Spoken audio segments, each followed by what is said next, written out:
Pola kegiatan perekonomian. Pola kegiatan perekonomian yang pertama ada uang, perdagangan, dan spesialisasi. Yang kedua, perilaku kegiatan perekonomian. Yang ketiga, surplus aliran pendapatan. Yang keempat, masalah pokok perekonomian. Yang kelima, batasan kemungkinan produksi. Yang keenam, sistem perekonomian. Uang adalah benda yang dapat ditukarkan sebagai alat sah pembayaran sah. Semakin tinggi bagi bangsa yang nilai perdagangan semakin tinggi. Semakin penting bagi bangsa yang nilainya perdagangannya semakin penting bagi bangsa yang nilai perdagangannya semakin tinggi. Peranan uang tidak terlalu penting bagi perekonomian subsisten. Spesialisasi dan perdagangan. Menghasilkan produk sesuai dengan ahlinya, lebih produktif dan efisien.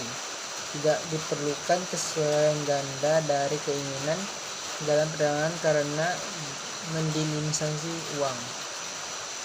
Perekonomian subsistensi unit produksi terutama dari keluarga petani tradisional. Penggunaan teknologi sangat sederhana, produktivitas rendah, dan produksi hanya cukup untuk menopang hidup dengan singkat yang sederhana. Output industri sangat sedikit. Peranan uang kurang diperlukan. Perekonomian yang menggunakan uang sebagai alat pembayaran perdagangan, bukan barter. Terdapat spesialisasi dalam berproduksi, produktivitas dan produksi tinggi sehingga terjadi surplus di tingkat produsen.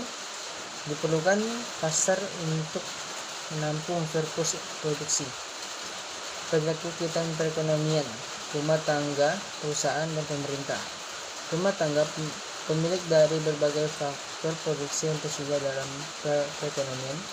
Yang pertama ada tenaga kerja, tenaga usahawan, alat produksi, kekayaan alam, dan harta tetap. Organisasi yang dikembangkan oleh seseorang atau sekumpulan orang dengan tujuan menghasilkan berbagai jenis barang dan jasa dibutuhkan masyarakat. Penggolongan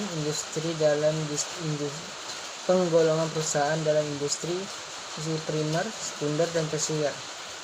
Industri sekunder, perusahaan yang dapat menciptakan barang industri perumahan dan bangunan, menyediakan air, listrik, dan gas.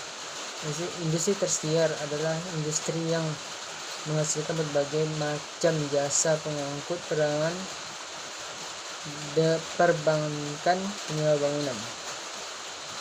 Di sini saya hanya menampilkan sedikit presentasi saya karena persiapan saya kurang maksimal. Sekian, terima kasih.